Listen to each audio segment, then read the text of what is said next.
Shalom saudaraku, selamat berjumpa lagi bersama saya Roni Pesorisa di channel Berbagi Kasih. Semoga damai sejahtera dan kasih karunia dari Tuhan Allah kita di dalam Tuhan Yesus Kristus yang adalah Tuhan dan Juru Selamat kita selalu menyertai saudara dan saya sampai selama-lamanya. Terima kasih atas napas kehidupan yang Dia berikan sehingga kita masih boleh beraktivitas saat ini dan kita masih boleh melakukan apa yang terbaik bagi kehidupan kita, dan terutama juga untuk memuliakan nama Tuhan tentunya. Saudara-saudaraku yang kekasih, melanjutkan kisah di beberapa video yang sudah saya upload untuk saudara, bahwa itu adalah perjalanan hidup saya. Awalnya di tahun 2020 kemarin tuh, di dalam video saya menyatakan bahwa saya mimpi bertemu dengan Tuhan 3 kali tentang Tuhan, dan kemudian saya menceritakan tentang bagaimana oleh karena kuasa Tuhan patahkan segala kuasa gelap, kuasa iblis, kuasa roh-roh jahat, di mana Tuhan patahkan kuasa semut gula ya, semut yang tidak menggigit itu, yang tidak menggigit dan menyakiti kita biasanya, dia tapi menggigit kaki saya, ibu jari kaki saya yang waktu itu ada bekas luka sampai berdarah. Dan pada saat itu saya sedang berdoa, dan selesai berdoa amin, setelah saya cari nggak ketemu, tiba-tiba dia muncul di jari sini, dia di tangan sini merayap, dengan jari saya tekan dalam nama Yesus. Dan ternyata semut itu perutnya pecah dan mengeluarkan darah. Dan tentu saja itu aneh, tapi yang saya tahu semut itu adalah semut yang menggigit kaki saya hingga berdarah lagi. Oke saudaraku yang kekasih, kita melanjutkan cerita bahwa pada akhirnya saya di tahun 95 itu mengambil keputusan untuk kembali ke Jakarta. Setelah beberapa waktu di sepanjang tahun 95 setelah kepergian kakek itu, saya bersama dengan saudara-saudara saya kekasih, saudara-saudara sepupu saya, adik saya, bersama membentuk sebuah vokal group dan menyanyikan lagu-lagu pujian untuk memuliakan nama Tuhan di gereja ataupun di ibadah-ibadah pelayanan lain, untuk bersama memuliakan nama Tuhan dengan lagu yang saya buat. Oleh karena kemurahan Tuhan berikan kesempatan saya untuk bisa buat lagu sampai 10 pada saat tahun 95 itu. Akhirnya saya kembali ke Jakarta, dan kemudian tahun 96 awal saya sudah mulai bekerja, dan saya bekerja di sana di sebuah perusahaan bersama dengan kakak kekasih saya, abang sepupu saya, Bung Sony. Lalu saya bekerja di perusahaan dia sampai beberapa tahun, sampai nanti akhirnya keluar. Kemudian saya mulai usaha.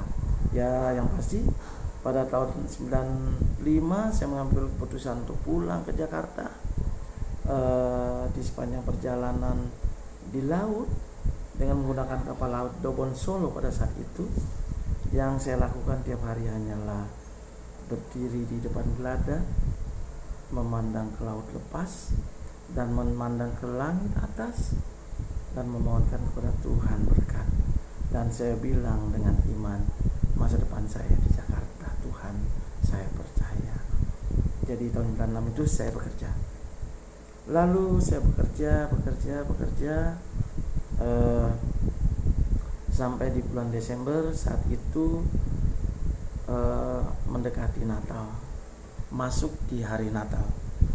Jadi biasanya kami kumpul keluarga kalau hari Natal itu, adik dan kakak, saudara bersaudara, sama orang tua, kita berkumpul untuk ibadah Natal bersama.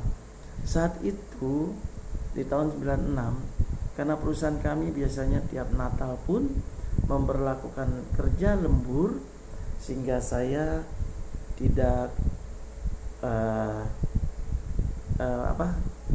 saya tidak bisa untuk tentunya harus mengikuti aturan ya, saya tidak bisa menolaknya. Jadi saya terpaksa harus menjalannya. Dan untuk itu saya pergi ke rumah kakak saya dulu, abang saya waktu itu, namanya Bang Pebi. Bang Pebi mendapatkan seorang istri orang Pemalang.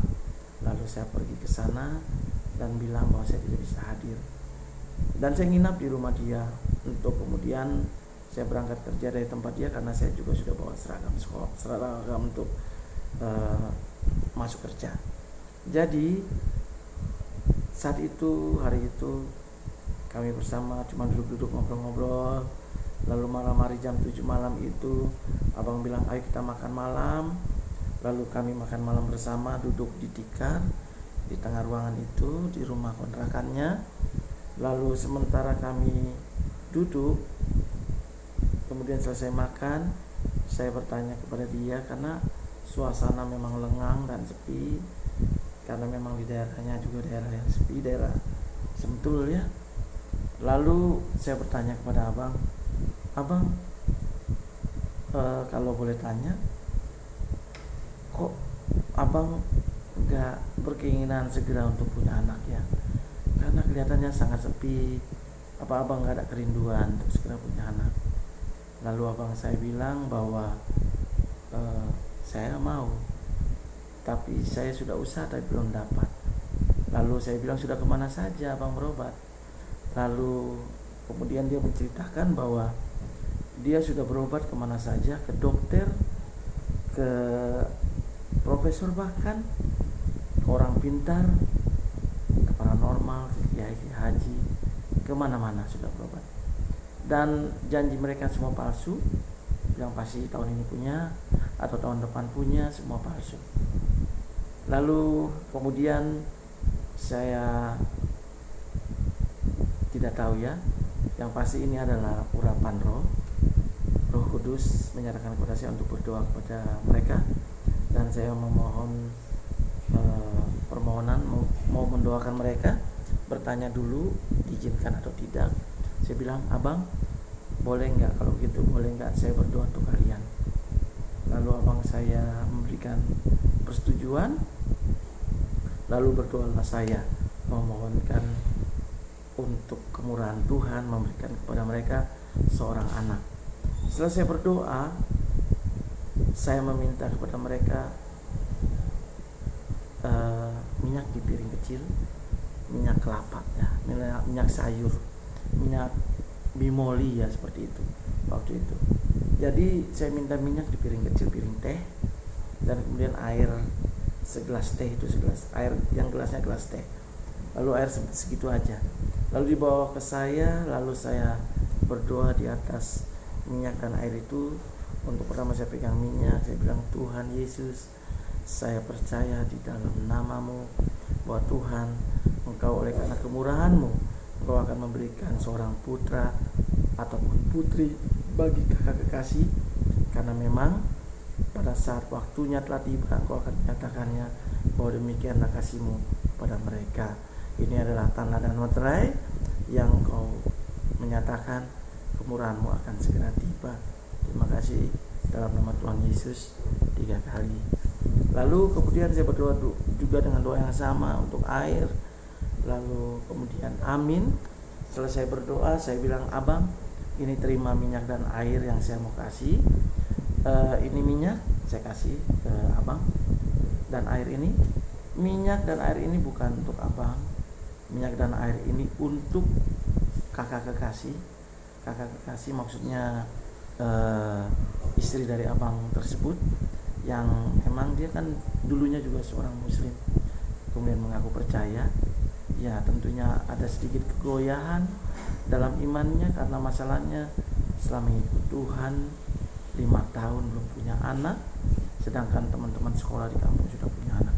Tentu menjadi kegalauan di dalam hati. Tapi saat itu saya memberikan minyak dan saya meminta kepada abang untuk nanti malam saat tidur mengoleskan minyak di perut kakak perempuan itu dan di dalam nama Yesus 3 kali sambil berdoa dulu tentunya. Kemudian air juga saya bilang boleh dihabiskan, boleh diminum dulu pelan-pelan. Yang penting nanti diminum sampai habis. Itu diminum aja dalam nama Yesus 3 kali. Lalu kemudian saya menyatakan kepada mereka suatu hal, membagikan kepada mereka. Selesai itu kemudian saya mulai bilang kepada mereka, abang dan kakak, kalau kalian melaksanakan apa yang saya ceritakan, saya sampaikan ini dengan baik dan benar, dan percaya tentunya bahwa ini adalah karena kemurahan Tuhan yang Tuhan mau lakukan kepada kalian, maka inilah janji yang Tuhan sampaikan kepada kalian melalui saya. Tahun depan kalian akan punya anak. Tahun depan kalian akan punya anak. Itu saya bilang saat itu sebagai suatu nubuatan, karena saya tidak menyangka bahwa saya punya karunia seperti itu, dan itu adalah karena kemurahan Tuhan bagi saya. Dan karena iman, maka saya melakukannya dan menyatakannya bahwa tahun depan kamu akan punya anak. Beberapa bulan kemudian ternyata berita bahagia sampai, dan kakak kekasih menyatakan kakak sudah hamil.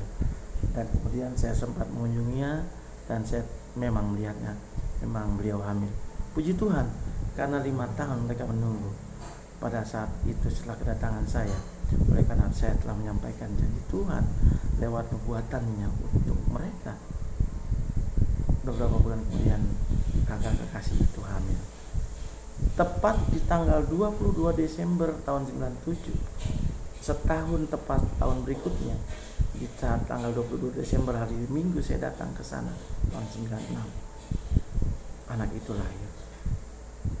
Dan mereka memberikan nama Buce Peswarisa.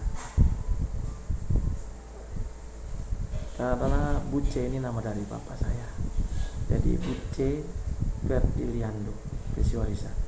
Dan anak ini sekarang ini sudah bertumbuh dan berkembang menjadi anak yang kuat dan sehat, dan kemudian menjadi besar di dalam Tuhan, sudah bekerja dan menerima berkat yang luar biasa berkelimpahan dari Tuhan di dalam kerjanya, dan diberikan seorang pilihan hidup yang baik juga tentunya, dan sudah menikah mereka. Sungguh luar biasa. Ini adalah pengalaman yang Tuhan berikan bagi saya, dan pernyataan dari Tuhan buat saya bahwa Tuhan itu sanggup, Tuhan itu melakukan berbagai perkara. Ya, saya hanya menyampaikan pesan Tuhan. Saya hanya memohonkan izin dari kakak saya, boleh nggak saya berdoa untuk memohonkan kehadiran seorang anak, putra ataupun putri, dan saya menubuatkan janji Tuhan itu buat mereka. Sungguh luar biasa. Demikian saudaraku, untuk kesaksian yang saya mau sampaikan saat ini. Ini adalah kesaksian bahwa bagaimana Tuhan oleh karena kuat kuasanya melalui saya, orang biasa-biasa saja, Tuhan pakai saya untuk menjadi berkat untuk mereka. Terpujilah nama Tuhan. Bila ada saran, kritik ataupun pertanyaan, silakan kirimkan pesan di kotak saya di channel YouTube saya ini, dan kita akan berbagi tentang kasih Tuhan.